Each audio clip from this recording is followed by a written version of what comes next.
नमस्कार, मी तनया न्यूज अनकटच्या कृषी अपडेटमध्ये आपलं स्वागत करते। पाहुयात कृषी क्षेत्रातील काही महत्त्वाच्या घडामोडी। पंतप्रधान नरेंद्र मोदी यांनी बनास डेअरीसाठी 106 कोटी रुपयांचा बोनस जाहीर केला असून पशुपालकांच्या त्यांच्या कष्टाचे फळ मिळाल्याचे मोदी म्हणाले। मोदींनी काशीमध्ये 3900 कोटी रुपयांच्या प्रकल्पाचे उद्घाटन केले, त्यावेळी ते बोलत होते। शेतकऱ्यांना शेती संबंधित लागणारी विविध कागदपत्रे मिळवण्यासाठी शासकीय कार्यालयात जावे लागत होते, परंतु संगणकीकृत मिळकत पत्रिका, 7/12 उतारा, जमिनींचे रंगीत नकाशे, फेरफारा नोंदीचा उतारा अशा कागदपत्रांसाठी आता भूमी अभिलेख विभागाच्या कार्यालयांमध्ये चक्रा मारण्याची गरज नाहीये। सेतू सुविधा केंद्रांपेक्षा अत्याधुनिक सुविधा आता भूमी अभिलेख विभागाच्या भूप्रमाण केंद्रांमधून मिळणार आहेत, अशी माहिती भूमी अभिलेख विभागाच्या सूत्रांनी दिली आहे। पपईच्या दरात गेल्या काही दिवसांपासून मोठी घसरण सुरू झाली असून यामुळे पपई उत्पादक शेतकऱ्यांमध्ये चिंतेचं वातावरण निर्माण झाले।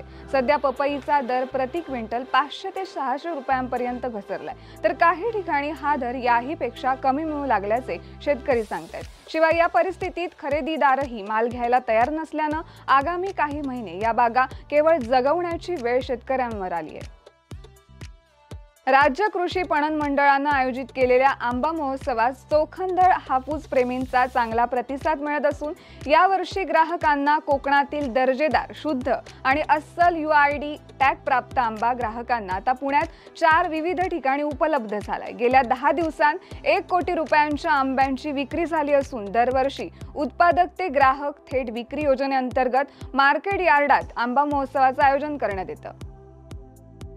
देशातील पहिली आंतरराष्ट्रीय ॲग्री हॅकॅथॉन जूनमध्ये पुण्यात आयोजित करण्यात येणार असून राज्याचे उपमुख्यमंत्री अजित पवार यांच्या हस्ते हॅकॅथॉनच्या संकेतस्थळाचे अनावरण नुकतेच करण्यात आले। ही स्पर्धा जिल्हा प्रशासन, कृषी विभाग, कृषी महाविद्यालय पुणे आणि आत्मा यंत्रणा यांच्या संयुक्त विद्यमाने आयोजित करण्यात येणार आहे।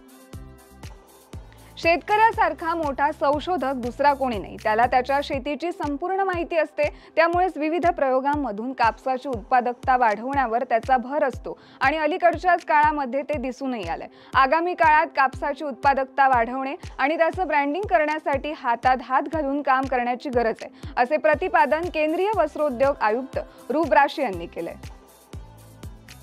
राज्यातील आर्थिकदृष्ट्या आजारी आणि अवसायनात असलेले सहकारी साखर कारखाने भाडे तत्वावर देण्यासाठी नेमण्यात आल्याची समितीची पुनर्रचना करण्याचे आदेश राज्य सरकारने काढले असून पुनर्रचनेमध्ये सहकार मंत्री बाबासाहेब पाटील यांच्या अध्यक्षतेखाली 4 जणांची समिती स्थापन करण्यात आली आहे।